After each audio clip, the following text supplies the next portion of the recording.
কাল শপথ নেওয়ার মধ্য দিয়েই শুরু হচ্ছে এএমএম নাসির উদ্দিনের নেতৃত্বে ৫ সদস্যের নতুন নির্বাচন কমিশনের যাত্রা।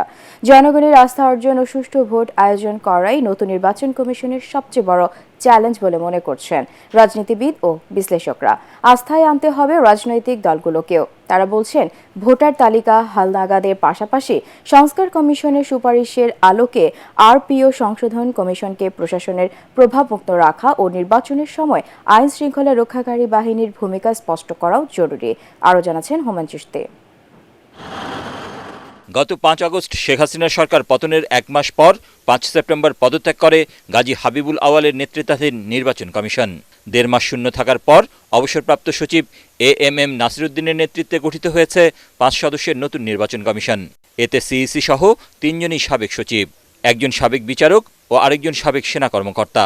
বিশ্লেষকরা বলছেন, নতুন কমিশন গঠনের মাধ্যমে নির্বাচনের পথে এগিয়ে গেল বাংলাদেশ। তবে আইন সংশোধন না করা এবং আমলা নির্ভরতা সহ বেশ কিছু বিতর্ক তৈরির সুযোগ রয়ে গেছে। আমাদের যে আইনটা আছে নির্বাচন কমিশন নিয়োগের জন্য, এই আইনটা একটা ত্রুটিপূর্ণ আইন। বদিউল আলম মজুমদারি তো আওয়ামী লীগ আমলের এই সার্চ কমিটির যে পলিসি, উনি তো এই বিতর্ক শুরু করেছিলেন। চিফ ইলেকশন কমিশনার বিএনপির লিস্টের থেকে হয়েছে, এটা নিয়ে কখনো না কখনো একটা প্রশ্ন উঠবেই। যেহেতু তাদের আমলা একসময় ছিল এবং এই অভিজ্ঞতা ছিল না, সুতরাং তাদের সামনে একটা বিরাট চ্যালেঞ্জ হবে এটাকে ওভারকাম করা। Double million offer Walton fridge কিনে পেতে পারেন ২০ লক্ষ টাকা, রয়েছে কোটি কোটি টাকার নিশ্চিত উপহার। আওয়ামী সরকারের গত ১.৫ দশকের শাসনামলে করা ৪টি নির্বাচনের মধ্যে ২০১৪ ও ২০১৮ নির্বাচন ছিল একতরফা ও চরম বিতর্কিত, যা নিয়ে সব মহলেই রয়েছে সমালোচনা।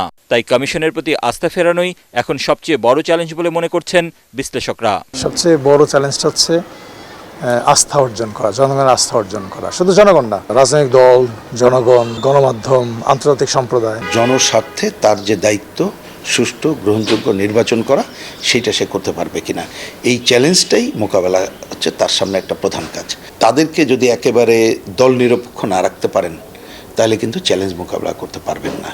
ভোটার তালিকা হালনাগাদ, নির্বাচনী আচরণবিধির সংশোধন, নির্বাচনে আইনশৃঙ্খলা বাহিনী ও প্রশাসনের ভূমিকা নির্ধারণ করা প্রয়োজন বলে মনে করেন তারা।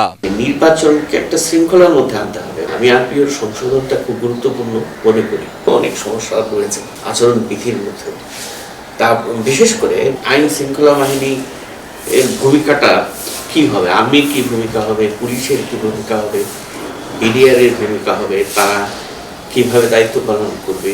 3টা কমিশনের সিইসিরা বলেছিলেন যে পুলিশ এবং স্থানীয় প্রশাসন পুরোপুরি আমাদের নিয়ন্ত্রণে না। এই কথাটা উনি বারবার বলেছেন।